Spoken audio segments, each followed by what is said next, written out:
మళ్ళీ అటు తిప్పి ఇటు తిప్పి మళ్ళీ ఇంకా మళ్ళా దేవుడి గురించి చెప్తున్నావు ఏంటి బ్రదర్ అని మీరు అడగచ్చు. మళ్ళీ అటు తిప్పి ఇటు తిప్పి దేవుని గురించి బాగానే చెప్పావు. లోన్లీనెస్ నుంచి ఎలాగా ఎలాగా మనం లోన్లీనెస్కి వెళ్తామని చెప్పావు. మళ్ళీ ఇంకా ఒంటరిగా ఉంటే మనం ఏదో అయిపోతామని చెప్పి దేవుడు ఏదైనా తోటలోన ఆదాముని సృష్టించాడని చెప్తున్నావు బ్రదర్. మళ్ళీ ఇంకా ఆదాము ఒంటరిగా ఉండకూడదని ఉద్దేశంతో అవన్నీ తయారు చేశాడు అంటున్నావు.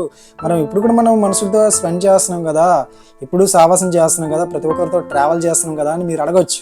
కానీ ట్రావెల్ చేస్తున్నారు, కరెక్ట్గా ఒప్పుకుంటాం. ఇప్పుడున్న వ్యక్తులు ఏంటంటే స్వార్థపూరితమైన ప్రేమ, ఈ లోకంలో ఉన్న ప్రేమ. కనుక దేవుడు ఒక మాట బైబిల్లో రాయించాడు అనమాట. ఆ ఒక మాట చదివితే నిజంగా యేసుక్రీస్తు ప్రభువు ఎందుకు భూమి మీదకి వచ్చాడని తెలిసిపోతుంది. రోమపత్రిక యొక్క అధ్యాయం అయితే నాకు గుర్తులేదు, కానీ రోమపత్రికలో ఒక మాట ఉంటుంది అనమాట. ఆ మాట ఏమని ఉంటుందంటే, కాగా దేవుడు మన ఎడల తన ప్రేమను వెల్లడపరుచుచున్నాడు, ఎట్లనగా మనం ఇంకను పాపులమై ఉండగానే క్రీస్తు యుక్త కాలమున మన కొరకు చనిపోయిను, మనం ఇంకను బలహీనమై ఉండగానే, మనం ఇంకను శత్రుమై ఉండగానే క్రీస్తు మన కొరకు చనిపోయెను అని రోమపత్రికలో ఉందన్నమాట. అది నిజమైన ప్రేమ. యేసుక్రీస్తు ప్రభువు వారు మన కొరకు ఎందుకు జన్మించారు, మన కొరకు ఎందుకు మరణించాడు, ఎందుకు మరలా రెండో రాకడలో రాబోతున్నాడని అది వేరే కాన్సెప్ట్లే అండి. అది ఎందుకు మరణించాడు అనే ఉద్దేశంలోన నిజమైన ప్రేమను తెలియపరుస్తుంది ఆ ప్రేమ.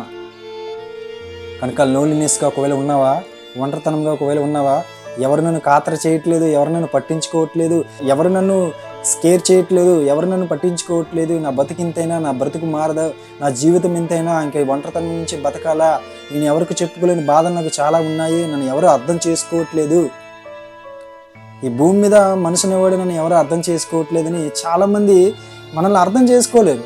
ఎందుకంటే మన గోడిని ఎవరికి చెప్పుకున్నా సరే మనల్ని అర్థం చేసుకోరు. ఒకవేళ చెప్పినా సరే నవ్వుతారనమాట.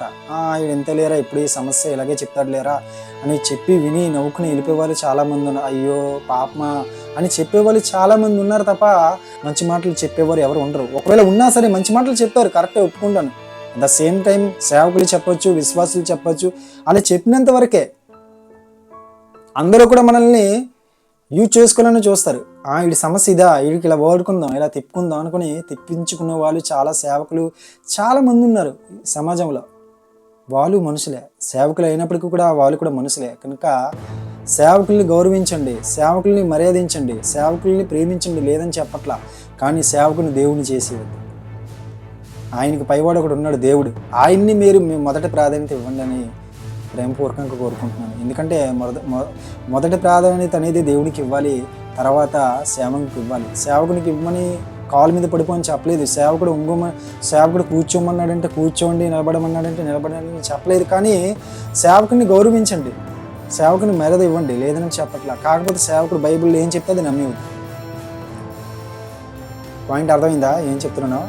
బైబిల్లో ఏం చెప్తే నమ్మేవద్దని ఎందుకు చెప్పానంటే, అది మీరు వాక్యాన్ని పరిశీలన చేయాలి, వాక్యాన్ని శోధించాలి. ఆయన సత్యం చెప్తున్నాడా లేదా అని శోధించి అప్పుడు మీరు తీసుకోవాలి. వాక్యం పాస్టర్ గారు ఏం చెప్పినా, మీరు ఏం చెప్పినా తానా అంటే తందనలాగా నమ్ముకుంటే చాలామంది బ్యాచ్ అలాగే ఉన్నారు. సేవకులు ఆరాధిస్తారు, సేవకులు ఏమంటే అది చెప్తారు. సంఘాల్లో చాలామంది ఉన్నారు. చిన్న సంఘం నుంచి నేను వచ్చాను, చిన్న సంఘం నుంచి నేను వెళ్ళి నేను ఇవన్నీ నేర్చుకున్నాను. ఎలా నేర్చుకున్నాను? యేసుక్రీస్తు ప్రభువు పరిశుద్ధ గ్రంథం మీరు చదివినట్లయితే పరిశుద్ధాత్మ దేవుడు మనల్ని బోధిస్తాడు, ఆయన నడిపిస్తాడనమాట. ఎందుకంటే మనమందరం సహోదరమే ఉన్నామని యేసు చెప్పాడు. ఒక చోట మనమందరము అన్నదమ్ములమని చెప్పాడు యేసయ్య. ఎవరికి గురువులని పేరు పెట్టని చెప్పలేదు భూమి మీద యేసుక్రీస్తు ప్రభువారు. ఎక్కడ ఎవరికి చెప్పలా, ఎవరిని సలాం కొట్టని చెప్పలా భూమి మీద. సేవకుల్ని పూజించమని చెప్పలా, సేవకుల్ని ఆరాధించని చెప్పలా, సేవకుల్ని ఆరాధించి చెప్పలేదు.